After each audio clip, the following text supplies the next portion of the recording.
So now we're going to hear from Sheila Jeffreys. She's from the UK and Australia. She's a radical lesbian feminist, author and activist. And Sheila's going to talk to us about what is the logic behind the Declaration, why use the language of women's rights. So welcome, Sheila, and over to you. Hello, sisters. What I'm going to talk about is a bit of the history of how there came to be such a thing as women's human rights. And I'm going to talk about major human rights conventions and what they do or don't mean for women.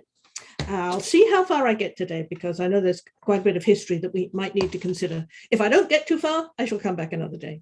So I shall go through and explain what these are about and how women are excluded from them.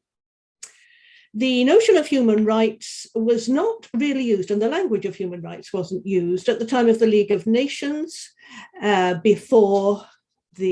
between the First World War and the Second World War. And indeed, America was not in the League of Nations, it was being isolationist.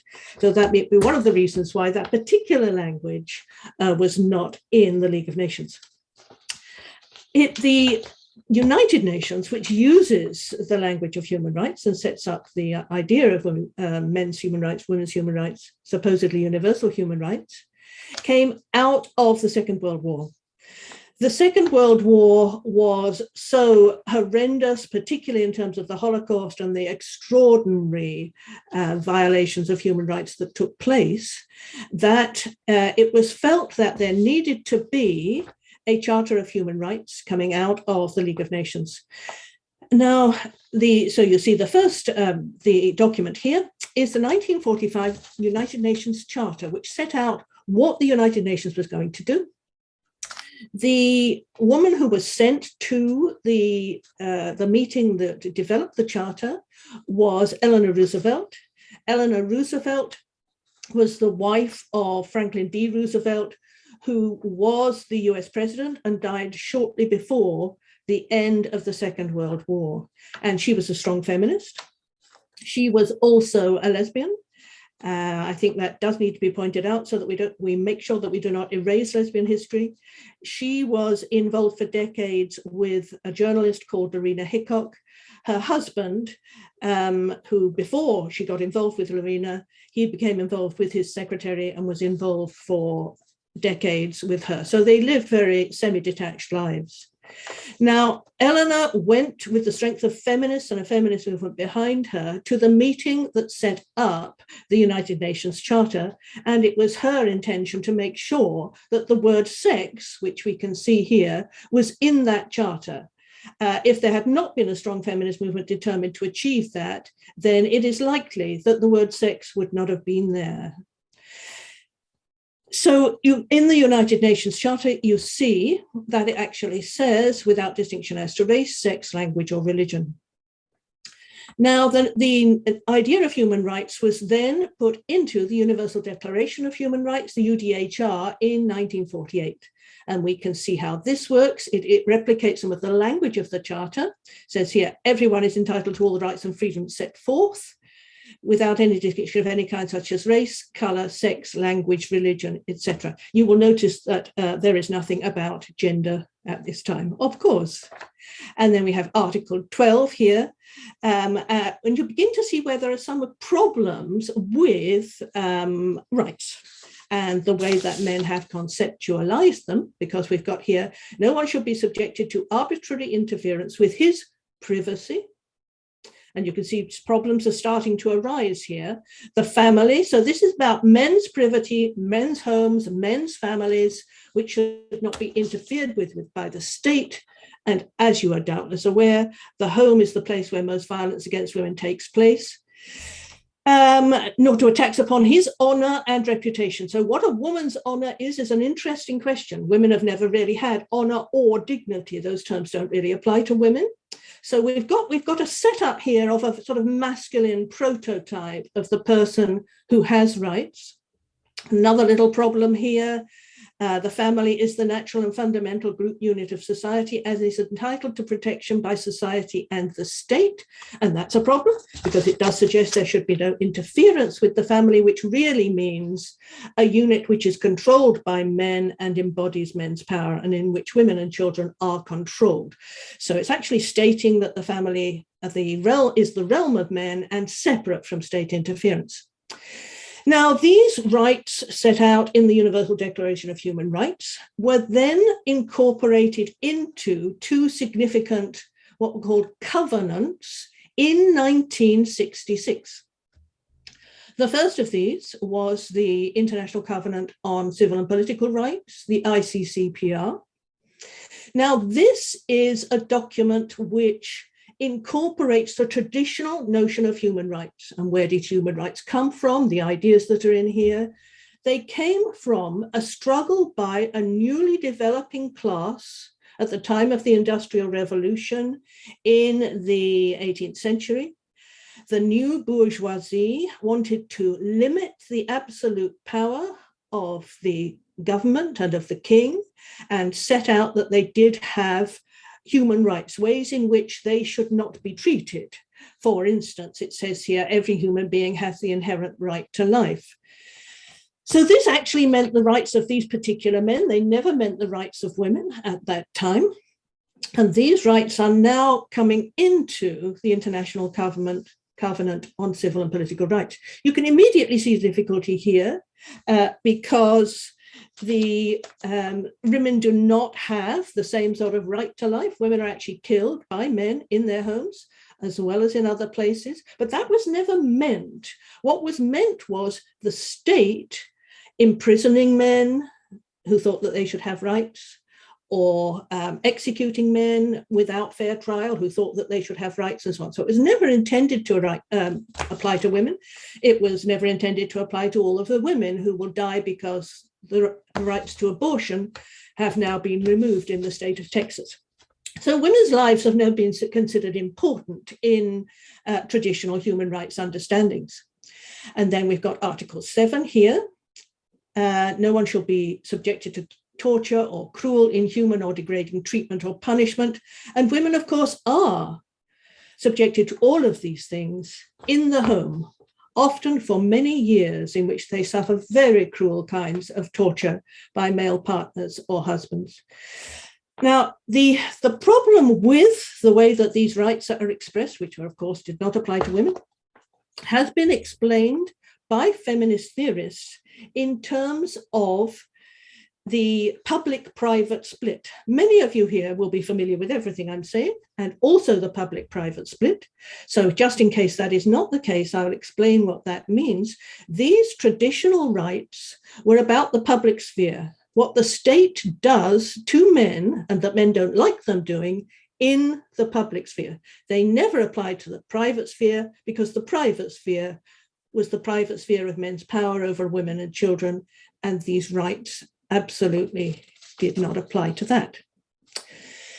And then we have here Article 8. No one shall be held in slavery. Slavery and the slave trade in all their forms shall be prohibited. And no one shall be required to perform forced or compulsory labor. Well, of course, none of this makes any sense in terms of what happens to women.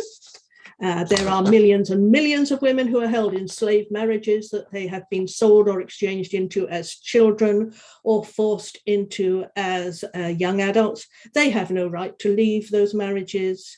In Islamic customary law and many other religious laws, women are denied the right to leave the home. You'll be familiar with what's happening in Afghanistan at the moment, which is women are being told they may not go out without a man who is their owner or responsible for them.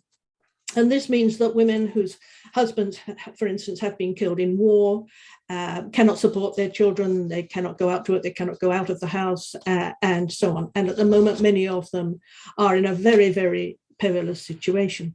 But this is true in many other situations as well. For instance, in the Lebanon, there are 3 kinds of customary religious law, all of which say that women must have permission to be able to leave their homes from the man who owns them. So slavery obviously takes place in the home. I don't think there's any question about that.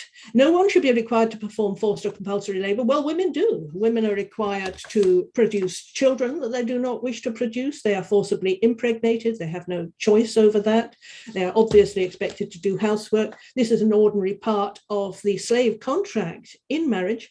And this slave contract, if you can have a contract in slavery, and actually you can, but I won't get into that yet, this takes place in some communities in Western countries as well as in other places. There are Christian religious communities, for instance, in the US and other places where all of these things take place.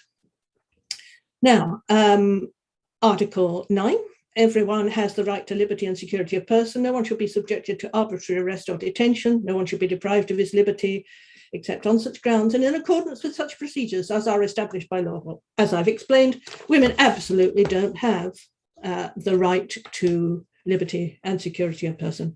This is simply not thinkable, really, unfortunately, in relation to women, and that was not considered. Article 12, everyone should be free to leave any country, including his own. Absolutely not the case.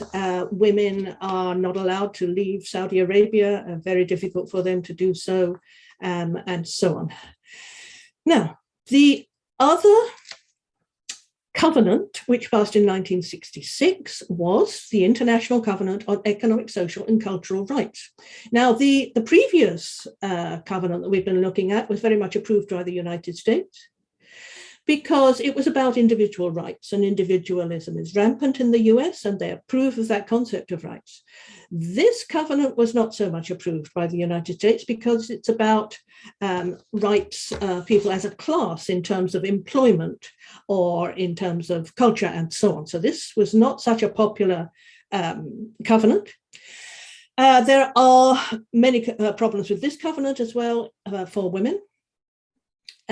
One of which is that it says that there should be freedom of determination for peoples, self-determination for peoples. Well, it doesn't say anything about how women may be oppressed within these groups that demand self-determination and set up their own territories and so on. It says the states parties to the present covenant undertake to ensure the equal rights of men and women and so on. So that's all in there still.